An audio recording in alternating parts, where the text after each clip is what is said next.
નમસ્કાર, શ્રાદ્ધના મહત્વ સાથે હું છું કિરણ. અમારી આજ વિશેષ રજૂઆતમાં સોળ શ્રાદ્ધ વિશે આપણે અલગ અલગ માહિતી જાણતા હોય છે, તેનું મહત્વ વિશે સમજતા હોય છે અને આ સોળ શ્રાદ્ધનું આપણે મહત્વ સમજાવતા હોય છે દક્ષિણ શાસ્ત્રીજી.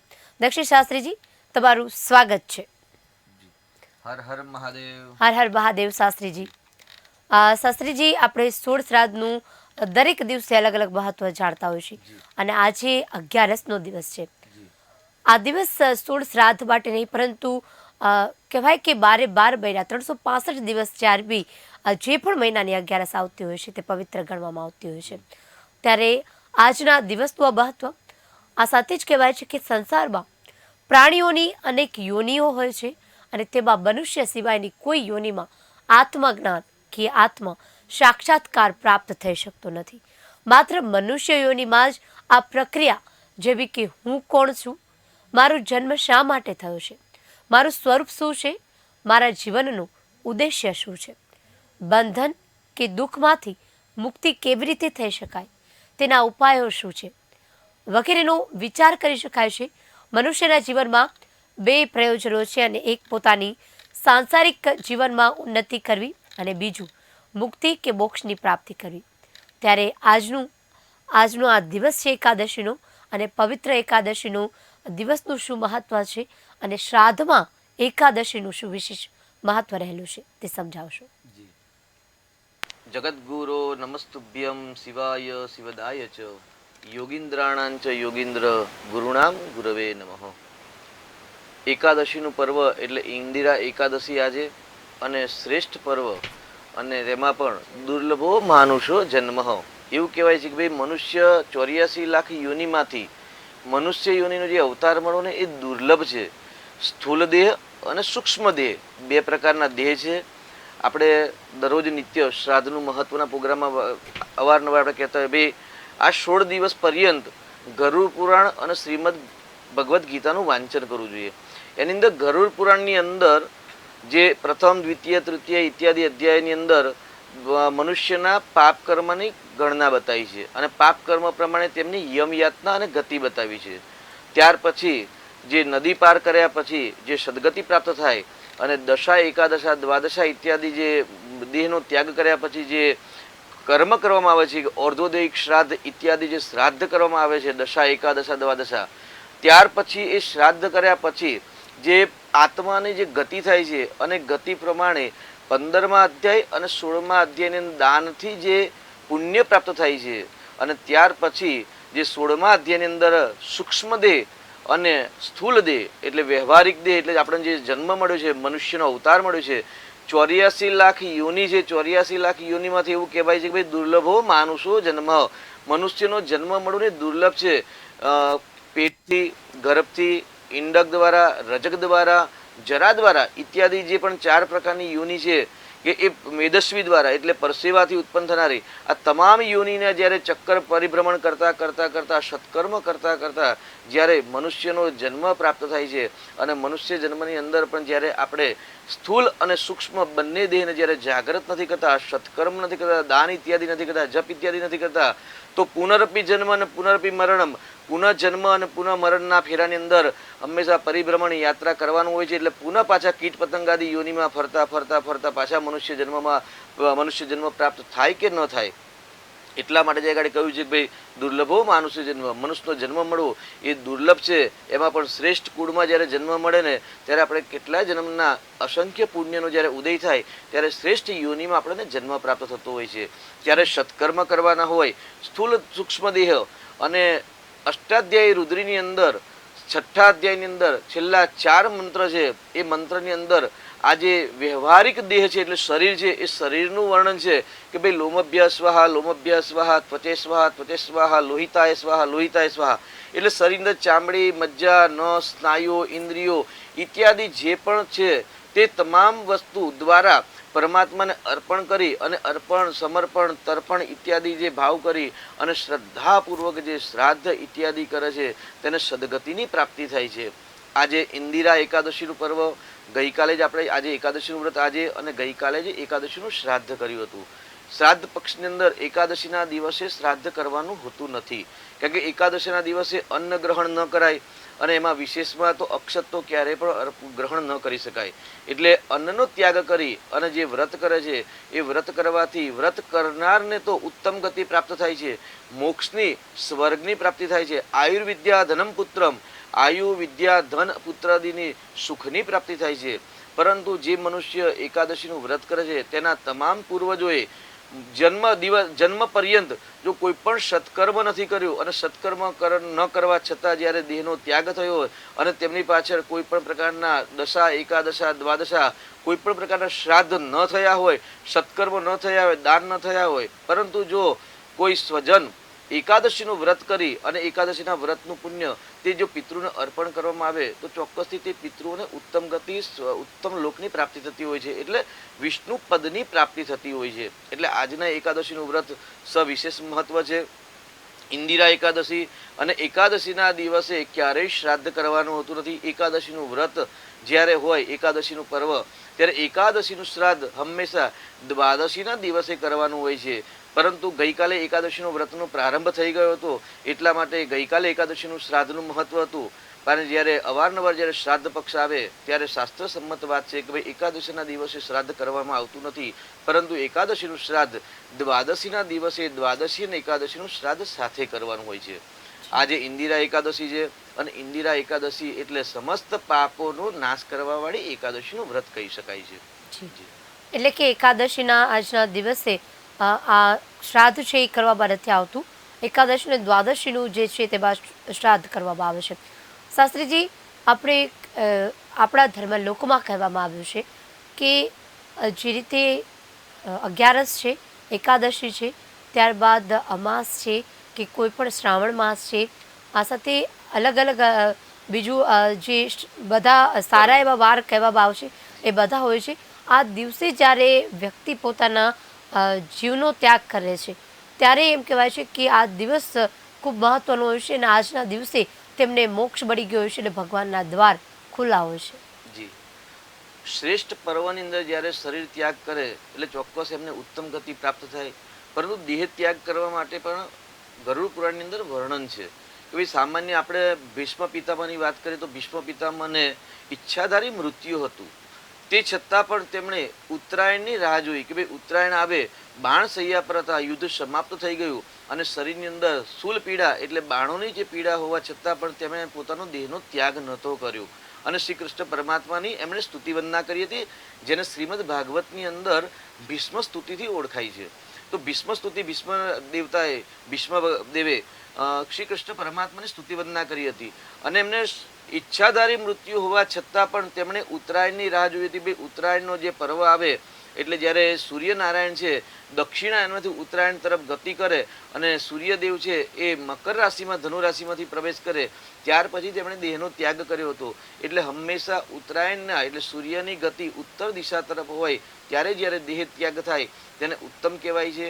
સામાન્ય આપણે જે પર્વની વાત કરી તો ભાઈ ચતુર્દશ્યામ છે અમાવસ્યાયમ એટલે 14 અમાસની આસપાસ જ્યારે કોઈ પણ જીવાત્માનો જીવ જાય છે ત્યારે એમને શીઘ્ર સ્વર્ગલોકની પ્રાપ્તિ થતી નથી. કેમ કે એ 14 અને અમાવાસ્યા એક અનિષ્ટકાલ કહેવાય છે, પ્રેતનો પણ કાલ કહેવાય છે. એટલે એ સમયે તેમના પિતૃઓ અધોગતિમાં હોય, દુર્ગતિ થઈ હોય ત્યારે દુર્ગતિના કારણે તેમને શીઘ્ર પુણ્ય પ્રાપ્ત થતું નથી અને સ્વર્ગ સુખની પ્રાપ્તિ થતી નથી. એટલે ઉત્તમ પર્વ એટલે મકર સંક્રાંતિ છે, ઉત્તરાયણ છે જેવા શ્રેષ્ઠ પર્વ છે. એ શ્રેષ્ઠ પર્વના સમયે અથવા તો તીર્થ ક્ષેત્રે જ્યારે શરીરનો ત્યાગ થાય ત્યારે એમને ઉત્તમ ગતિ પ્રાપ્ત થતી હોય છે, એવું સામાન્ય ગરુડ પુરાણ અને સ્કંદ પુરાણની અંદર વર્ણન કરેલ છે. જી, એટલે આજના દિવસ જે એકાદશીનું વ્રત કરીએ છીએ તે પિતૃને તો પુણ્ય થાય છે, સાથે તે વ્યક્તિ પણ પુણ્ય થાય છે. અને શાસ્ત્રીજી એ પણ કહેવાય છે કે આ જે ષોડ શ્રાદ્ધ દરમિયાન જે કોઈ પિતૃઓ મતલબ કે જે યમલોક ગયા છે અને તે કોઈ અકારણસર, આપણે આની પહેલાં પણ વાત કરી હતી, અકારણસર મૃત્યુ પામ્યા છે, તેમની પાછળ પણ જો એકાદશીનું વ્રત કરવામાં આવે, કોઈ અકાળથી તેમનું મૃત્યુ થઈ ગયું છે, કંઈ અકસ્માતમાં અચાનક મૃત્યુ થઈ ગયું છે, તો તેમની પાછળ આ એકાદશીનું વ્રત કરવાનું પણ વિશેષ મહત્વ હોય છે, કારણ કે તેમને પણ મોક્ષની પ્રાપ્તિ થતી હોય છે. સામાન્ય આપણા ગુજરાતી સમાજની અંદર કે આપણા હિન્દુ સનાતન ધર્મની અંદર જ્યારે કોઈ પણ સ્વજન જ્યારે દેહ ત્યાગ કરતા હોય અને ત્યારે જે ત્રયોદશાની જે ક્રિયા એટલે જે દાન ઇત્યાદિ કર્મનો જે 13મા દિવસ છે તે દિવસે પોતાના સ્વજનો સામાન્ય સંકલ્પ કરતા હોય છે ત્યાં ગાડી ભાઈ આ એક વર્ષ સુધી હું એકાદશીનું વ્રત કરીશ અને આ એકાદશીનું વ્રત આ દેહાત્માને ને પુણ્યનું પ્રાપ્તિ થાય.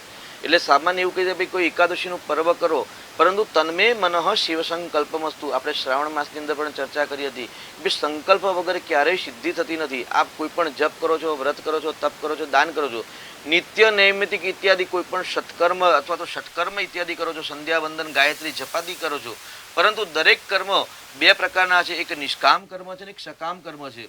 સકામ કર્મની અંદર તમે સંકલ્પ કરો છો કે ભાઈ આજે હું આ જપ કરીશ, એકાદશી હું વ્રત કરીશ, આટલા જપ કરીશ, આટલું દાન કરીશ અને આ દાનનું પુણ્ય, આ વ્રતનું પુણ્ય મારા આ આત્માને, આ સ્વજનને પ્રાપ્ત થાય એવો જો સંકલ્પ કરવામાં આવે તો એમને પુણ્ય પ્રાપ્ત થતી હોય છે. એટલે તન્મે મનઃ શિવ સંકલ્પમસ્તુ. કોઈ પણ કાર્ય સંકલ્પ વગર સિદ્ધ થતું નથી. એટલે આજે એકાદશીનું ઇન્દિરા એકાદશી વ્રત છે. જો આજે વ્રત કરવામાં આવે તો ચોક્કસથી સંકલ્પ કરો કે ભાઈ આ પુણ્ય મારા દાદાને મળે, પરદાદાને મળે, દાદીને મળે કે ફોઈને મળે કે જે પણ તમારા દિવંગત થયેલા પિતૃ છે અથવા તો સમસ્ત પિતૃઓને આજ ભાઈ આજના વ્રતનું ફળની પ્રાપ્તિ થાય અને તેમને ઉત્તમ ગતિ થાય એવું જો સંકલ્પ કરી અને જો વ્રત કરવામાં આવે તો ચોક્કસથી તમારા પિતૃઓનું અને કરનાર દરેકનું કલ્યાણ થતું હોય છે. શાસ્ત્રીજી, આપણે એ તો જાણતા હોય છે કે 11સનું આપણે વ્રત કરતા હોઈએ છીએ અને 11સના વ્રતના દિવસે તમારી પાસેથી મેં ઘણી વખત જાણ્યું છે કે અનાજનું દાન તો લગભગ નથી કરાતું હોતું, પણ સાથે અન્ન પણ કોઈને ખવડાવવા નથી આવતું, સાથે એ પણ ગ્રહણ નથી કરતા.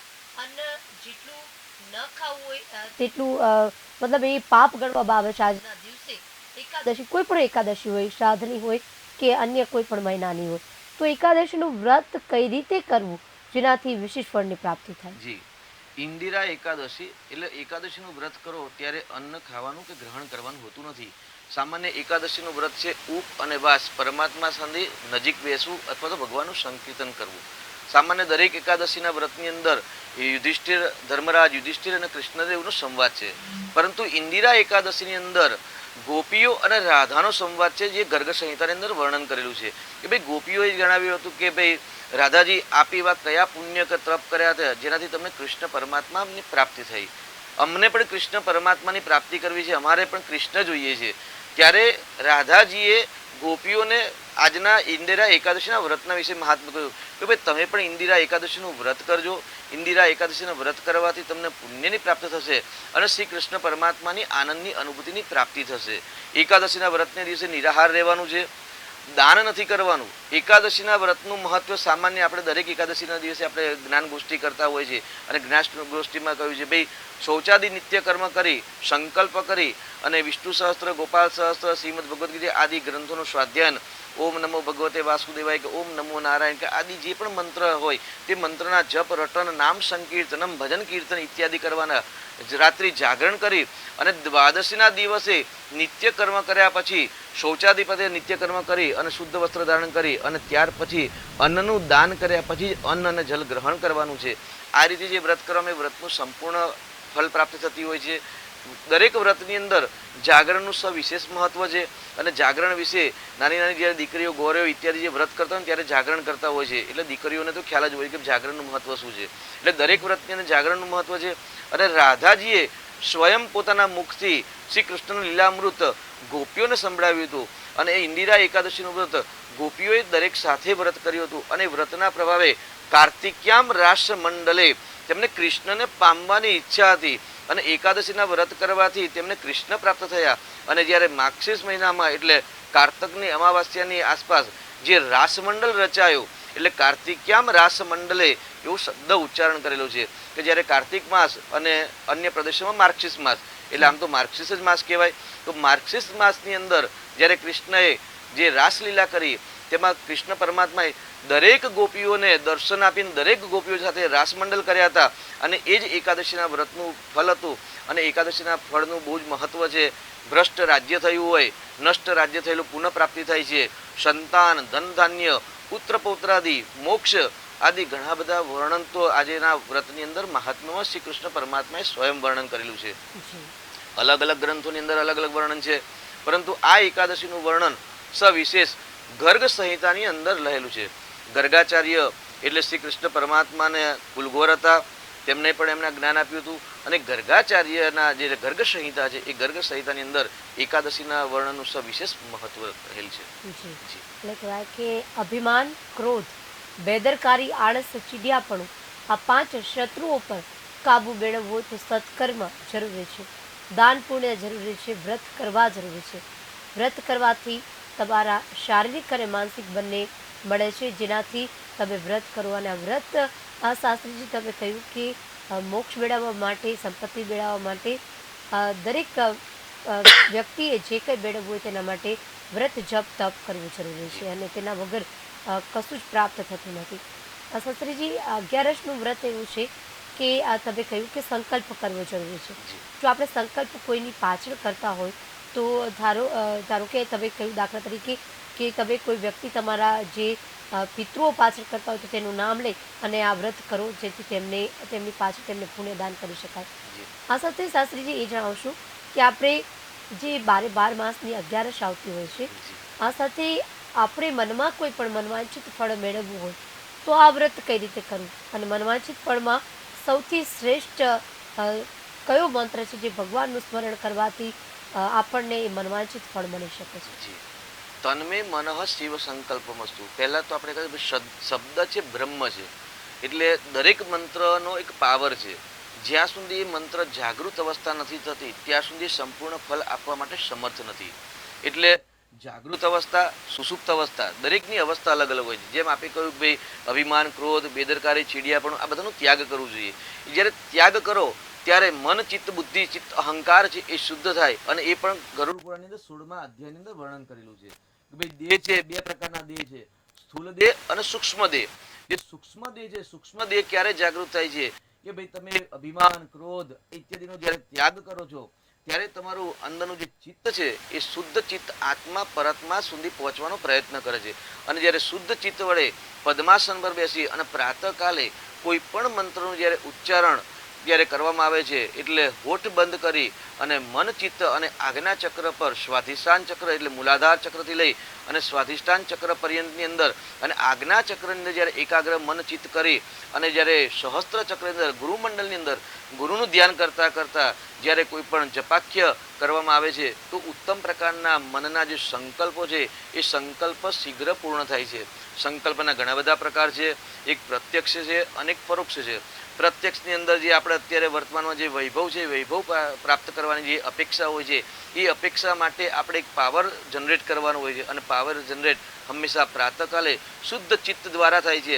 એટલે પ્રાતઃ નિત્ય શુદ્ધ ક્રિયા કરી, સંકલ્પ કરી અને જે પણ દેવનું મંત્ર આપણે પસંદ હોય, મંત્ર એટલે ક ખ ગ ગ ઇત્યાદિ છે, અને દરેક સ્વર અને વ્યંજનની જે ચોક્કસ ગોઠવણી છે એ ગોઠવણી જે આપણે શબ્દ જ કહીએ છીએ, શબ્દ જ બ્રહ્મ છે, શબ્દ જ સ્વરૂપ છે. શબ્દ દ્વારા જ આપણે એમ કહીએ કે ભાઈ કે ટીવી ન્યૂઝ એમ કહીએ એટલે 280 નંબર આપણે લગાવી દઈએ. ભાઈ કે ટીવીનો શબ્દ આવ્યો. જ્યારે સમજો કે ભાઈ 266 નંબર આવે તો ભાઈ એબીસી અસ્મિતા નંબર છે. તો ક્યાં છે ત્યાં આગળ? તો શબ્દ જ બ્રહ્મ છે. શબ્દ દ્વારા જ હંમેશા જ્ઞાન પ્રાપ્ત થાય છે. એક ક્લાસની અંદર 50 સ્ટુડન્ટ હોય અને ટીચર બોલે કે ભાઈ રમેશભાઈ, એટલે રમેશ નામનો વિદ્યાર્થી છે ને આંગળી ઊંચી કરે. પ્રશાંત કહેવાય તો પ્રશાંત નામનો વિદ્યાર્થી આંગળી ઊંચી કરે. તેવી જ રીતે શબ્દ બ્રહ્મ છે. અને ઋષિમુનિઓએ જે આપણને મંત્રનું જે જ્ઞાન આપ્યું છે એ મંત્ર દ્વારા જે પણ મંત્ર ઉચ્ચારણ કરવામાં આવે એ મંત્ર સાથે જે તત્વનો સંબંધ છે એ તત્વ જાગૃત અવસ્થા થાય. 21 દિવસ, 18 દિવસ આવા દરેક મંત્રના અલગ અલગ ક્રમ છે. એ ક્રમ પ્રમાણે અનુષ્ઠાન કરવામાં આવે એટલે મંત્રનું એક બેલેન્સ થાય અને બેલેન્સ દ્વારા એક નવી ઉર્જા ઉત્પન્ન થાય અને એ ઉર્જા યુનિવર્સલ સુધી કનેક્ટ થાય અને એ કનેક્ટ દ્વારા તમારો જે સંકલ્પ છે એ ઉર્જા દ્વારા સંકલ્પ થાય કે ભાઈ મને મકાન જોઈએ છે, ગાડી જોઈએ છે, ઉત્તમ પ્રકારની ડિગ્રી જોઈએ છે, મારે પરદેશ જવું છે. જે તે સંકલ્પ તમારા મનના સંકલ્પ છે એ સંકલ્પની ઉર્જા યુનિવર્સલમાં જાય અને યુનિવર્સલમાં કોઈ પણ વસ્તુ તરત પાછી આવે છે. જેમ કે આપણે એક દડો છે, એ દડો જ્યારે આકાશમાં ઉછાળવામાં આવે જેટલી સ્પીડમાં ઉપર જાય એટલી સ્પીડમાં નીચે આવે છે. એવી જ રીતે શબ્દ જ બ્રહ્મ છે અને શબ્દ નાશવંત છે, ક્યારેય નાશ નથી થતો. એટલે સારા કર્મ કરવા, સારું બોલવું, સારા વિચાર કરવા દ્વારા મનના જે સંકલ્પ છે, જે મનની જે વિચાર વાયુ છે એ ઈશ્વર જરૂરથી વહેલા કે મોડા સંપૂર્ણ પૂર્ણ કરતા હોય છે. કે સારું બોલવું, સારા શબ્દાર્થ બોલવા, હકારાત્મક ભાવ રાખવો. આપણે ઘણી વખત ઘરમાં એવા બધા કિસ્સા થતા હોય છે, કંકાસ થતી હોય છે, પછી તે જે દાંપત્ય જીવનમાં હોય કે પછી સંસારમાં કોઈ પણ ઘરમાં ગમે તે વખતે જે તે શબ્દો બોલાતા હોય છે, આપણે ઘણી વખત એવા સાંભળતા હોય છે, આ થઈ જશે, આમ થઈ જશે, પરંતુ આ શબ્દ છે તે ક્યાંક બોલેલો શબ્દ છે. અને આ બોલેલો શબ્દ તમે કહ્યું કે યુનિવર્સલ એટલે કે બ્રહ્માંડમાં ફરતો હોય છે, અને બ્રહ્માંડમાં ફરી અને તમારી પાસે ફરી લો ચુંબકની જેમ, આકર્ષણની જેમ તમારી પાસે જ આવતો હોય છે. એટલે હંમેશા સારો વિચાર કરવો, હકારાત્મક વિચાર કરવો અને સારી ભાવના સાથે જ બોલવું. કોઈ નકારાત્મક વિચારથી બોલે છે તો પણ તેની સામે હકારાત્મક વિચારથી બોલવાથી તેના પર પણ હકારાત્મકનો પ્રભાવ પડતો હોય છે. તમે આ વાત ખૂબ જ સરસ કહી શાસ્ત્રીજી, કે શબ્દનો જે ભાર છે તે ખરેખર ખૂબ જ હોય છે, અને શબ્દના ભારથી જ તમે તમારી જીભથી જ સંસાર જીતી શકો છો. આપણે ઘણા બધા સુવાક્યમાં પણ એ જોતા હોઈએ છીએ કે જેવું બોલશો તેવું આચરશો તેવું તમને સામે પ્રાપ્ત થશે. કારણ કે વાણી વિલાસ છે તે જીવનનો સૌથી મહત્વની બાબત ગણવામાં આવે છે વ્યક્તિના, અને વાણી વિલાસ ઉપરથી જ તેનું આખું જીવન તર્યાર્થ નક્કી થતું હોય છે. એટલે કહેવાય છે કે પ્રાર્થનામાં શુદ્ધ ચિત્ત, અહંકાર રહિતપણો અને શ્રદ્ધા ખાસ હોવી જોઈએ. કોઈ પણ કાર્ય કરીએ છીએ આપણે એમાં શ્રદ્ધા હોવી જોઈએ, શબ્દનો ભાર હોવો જોઈએ, સારા શબ્દો હોવા જોઈએ, અને અંધશ્રદ્ધા કે બિલકુલ ન હોવી જોઈએ. કારણ કે અંધશ્રદ્ધાને પ્રાર્થના ફળતી નથી. જ્યારે તમે જેટલા ભાવથી, જો તમને મંત્રનું સંસ્કૃતનું ઉચ્ચારણ નથી આવડતું તો તમે સાદી ભાષામાં પણ ભગવાનનું સારા મને ઉચ્ચારણ કરો છો, સારા મને વિચાર રાખીને કરો છો, તો અવશ્ય તમને એનું ફળ પ્રાપ્ત થતું હોય છે. શાસ્ત્રીજી, આજે ટૂંક સમય આપણી પાસે ઓછો છે, એટલે ટૂંકમાં માહિતી આપી દેજો કે આજે 11નું વ્રત છે, શનિવાર છે અને 16 શ્રાદ્ધનો દિવસ પણ છે. આ 3 સંયોગ ભેગા થયા છે, તેનું પણ ટૂંકમાં માહિતી આપી દેશો. સાથે સાથે આશ્લેષા નક્ષત્ર પણ છે. એટલે આશ્લેષા નક્ષત્રના દેવતા જે સર્પ દેવતા છે, એટલે વિષયોગ, વિશાખ્ય યોગ જેવા દોષ હોય એમાંથી પણ મુક્તિ મળે. સૂર્યનારાયણના દીકરા શનિ દેવતા છે, એટલે શનિદેવે શ્રી હરિ નારાયણના યજનથી જ એમને ગ્રહમંડળની અંદર સ્થાન પ્રાપ્ત કર્યું હતું. એટલે સર્વશ્રેષ્ઠ આજે તમામ પ્રકારના પાપમાંથી મુક્તિ મેળવવા માટે, તમામ પ્રકારના બંધનમાંથી મુક્તિ મેળવવા માટે, તમામ પ્રકારના વૈભવની ઉન્નતિ માટે સર્વશ્રેષ્ઠ જો આજના દિવસે જો પ્રયોગ હોય તો પ્રયોગ છે પીપલ વૃક્ષ અને તુલસીના વૃક્ષની પૂજા, એટલે તુલસી માતાની પૂજા. આજના દિવસે પીપલ વૃક્ષને ત્યાં આગળ જલ અર્પણ કરી અને પ્રદક્ષિણા કરવામાં આવે, તુલસી માતાને ત્યાં જલ અર્પણ કરી અને ત્યાં દીપ પ્રાગટ્ય કરવામાં આવે, અને ત્યાર પછી ત્યાં આગળ ઊભા રહી અને ઓમ નમો ભગવતે વાસુદેવાય આ મંત્રનું રટન કરવામાં આવે. અથવા તો જો વિષ્ણુ સહસ્ત્રનું યજનનું આપણે જો પાઠ ફાવતું હોય, અથવા તો સહસ્ત્રનામાવલી છે, જો તુલસીના વનની અંદર અથવા તો પીપલ વૃક્ષના સમીપમાં જો આજના દિવસે વિષ્ણુ સહસ્ત્રનો પાઠ અથવા તો ઓમ નમો ભગવતે વાસુદેવાય જો મંત્ર ઉચ્ચારણ કરવામાં આવે તો જરૂરથી આધિદૈવિક, આધિભૌતિક અને આધ્યાત્મિક ત્રણેય પ્રકારના તાપમાંથી મુક્તિ મળે છે. પિતૃનારાયણને સ્વર્ગની સુખની પ્રાપ્તિ થાય છે, અને પિતૃના આશીર્વાદથી સંપત્તિ અને સંતતિની પ્રાપ્તિ થતી હોય છે. જી શાસ્ત્રીજી, દરેક જો આપણને શ્લોક નથી આવડતા હોતા, અને ઘણા લોકોને મંત્ર પણ નથી આવડતા હોતા, માત્ર ઓમ નમો ભગવતે વાસુદેવાય નમઃ આટલું જો 11ના દિવસે, સારા દિવસે અથવા 365 દિવસ જો આ મંત્રનું ઉચ્ચારણ કરવામાં આવે, અથવા ઓમ નમઃ શિવાય એટલે પૂરું બ્રહ્માંડ આવી જાય છે આ દરેક મંત્રમાં. આટલું તો કરી જ શકાય છે.